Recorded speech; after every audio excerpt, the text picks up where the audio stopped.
Consequently, this early understanding of power in 19th century and the beginning of 20th century focus on military capabilities as the main power resource influenced the international politics in a very negative way, leading first to militarization of international relations.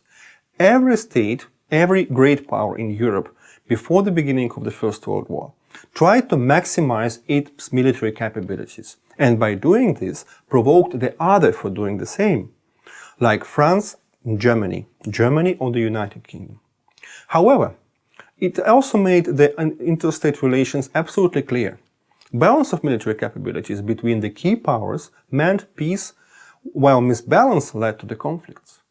This logic does not allow us to avoid conflicts, but however makes able to regulate them. In the 20th century, the role of military power went through a drastic change. Invention of the nuclear weapons led to a fundamental shift in relations between nuclear powers, leading to creation of a deterrence theory.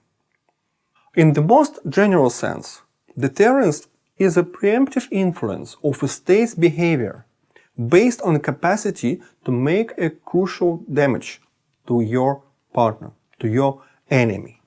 When more than one country obtain nuclear weapons and therefore have an ability to deter other nuclear power, it creates conditions for strategic stability.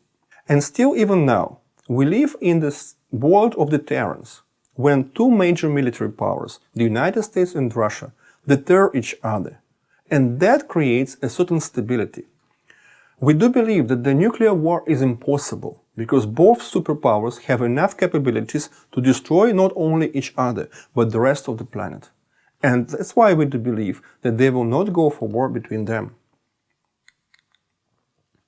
So let us look at the countries with the biggest nuclear arsenals. You see that Russia and the United States have the nuclear arsenals which are the biggest, much bigger than all other countries accumulated together. The next one is France, then China, which has very few nuclear warheads if you compare them with the United States and Russia. And while being the economic superpower, China still cannot pretend to be a military superpower. United Kingdom, the newly emerged nuclear powers, Pakistan, India, with each about 100 nuclear warheads. Compare this 100 nuclear warheads of India and Pakistan with several, nearly 10,000 of nuclear warheads which Russia has and the United States have. And last but not least, the teeny Israel and North Korea have also developed their own nuclear capabilities. So here we can see the nuclear map of the world. So we see how dangerous is it. But let us also look at how the countries spend at their defense. We can see the top list of the top countries for military expenditure in 2016. The United States is most definitely number one, which spends much more money for defense than other states. China follows with nearly half of that the United States spend. Russia and Saudi Arabia, India, France, United Kingdom, Germany, South Korea, all these countries, by one reason or another, try to invest in their defense capabilities. However, the very concept of military power being the central in international relations is also not free of the criticism. First of all, because a lot of crises cannot be solved by military power, like ecological problems, misbalances of world economy.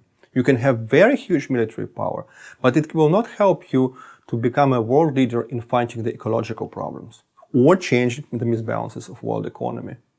Second, the crisis of international system provokes countries to use military power as the last resort, which is extremely dangerous in the nuclear age.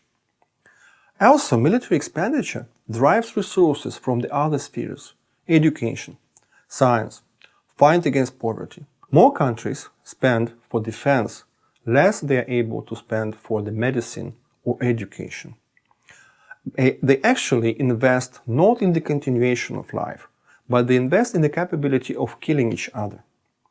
The last argument is that military force is rarely effective to resolve such conflicts as ethnic, religious, and some others.